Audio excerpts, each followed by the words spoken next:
সাধারণ শিক্ষার্থী যারা যোগ্য তাদের জন্য এত কম কেন? তাহলে কি আমরা কি বলতে পারি আমরা একটা বৃহৎ আমরা আপনি এমন ভাবে নির্মূল এটাই কি নির্দেশ করে না যে আমাদের দেশ উন্নয়নশীল দেশের তকমা মাত্র একটা মুখোশ? মানে আমাদের দেশকে যে আমরা তাহলে কি একটা করে আছে না? আমরা চাচ্ছি যে সংস্কার করুক এমন ভাবে যাতে আমরা হচ্ছে মেধাবীরা যোগ্য অবস্থান পেয়ে বৈষম্যের বিরুদ্ধে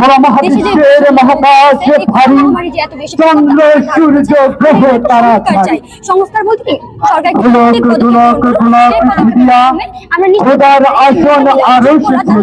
নিশ্চিত করতে পারবে। মুক্তিযুদ্ধের কোটা আচ্ছা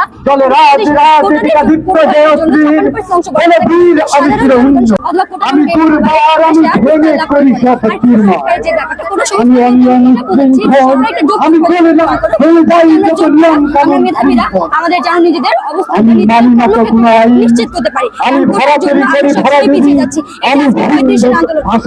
আন্দোলন শিক্ষার্থীরা কেন করে?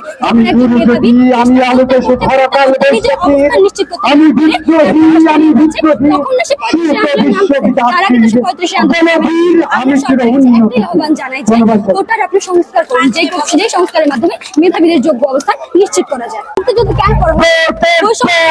বৈষম্য থেকে বাঁচার জন্য না। আচ্ছা যেখানে দেশে বৈষম্য থাকবে না, দেশ থেকে বৈষম্য বিরোধী এবং সাম্যের রাষ্ট্র পরিণত করা হবে, সেখানে 50 বছর পর আন্দোলন করতেছে সমতা প্রতিষ্ঠার জন্য। আগে যদি আমরা কোটার ব্যাপারটা চিন্তা করি তো তখন আমাদের এখন আমাদের যারা করার জন্য চাকরি ক্ষেত্রে আর কি স্বীকৃতি পেতে ব্যবহার করতে পারতো, কিন্তু এখন কারা কোটা ব্যবহার করে সেই নাতি নাতি যাদের দাদার দশটা ধরলাম 10 জন করে নাতি নাতি থাকে, 5 জন ধরলাম 5 জন করে নাতি নাতি থাকে, তাহলে বুঝতেছেন এই সংখ্যাটা কত? যদি মুক্তিযুদ্ধের সংখ্যা 100 1000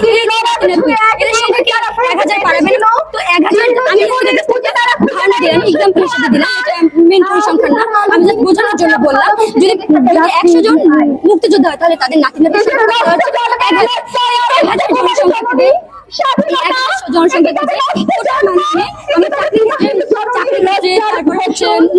বিভিন্ন বিভিন্ন বিশ্ববিদ্যালয়ে ভর্তি হচ্ছে এই ব্যবহার করা হচ্ছে, এটা কি বৈষম্য? আমরা চাই যে আগের তুলনায় এখনকার যে বৃহৎ বৈষম্য এটাকে কমিয়ে আনা হোক, ওটা সংস্কার করা হোক।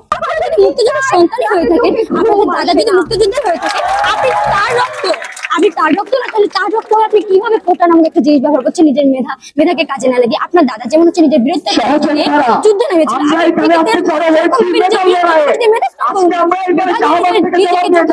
মেধা দিয়ে নিজের অবস্থানটাকে নিশ্চিত করুন না। কেন আপনাকে কোটার নাম নিতে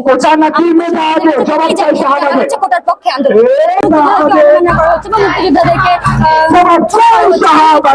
যারা মুক্তিযোদ্ধার নাতি নাতি তাদেরকে সম্মানটাকে হচ্ছে আগে দেখতেছি। আচ্ছা যারা এই তারা কি আদৌ নিজের দাদুদেরকে সম্মান বিক্রি করতেছে বলে চলতেছে? একটা চাকরিতে একটা চাকরি নিতেছে, তাহলে কি বলা যাচ্ছে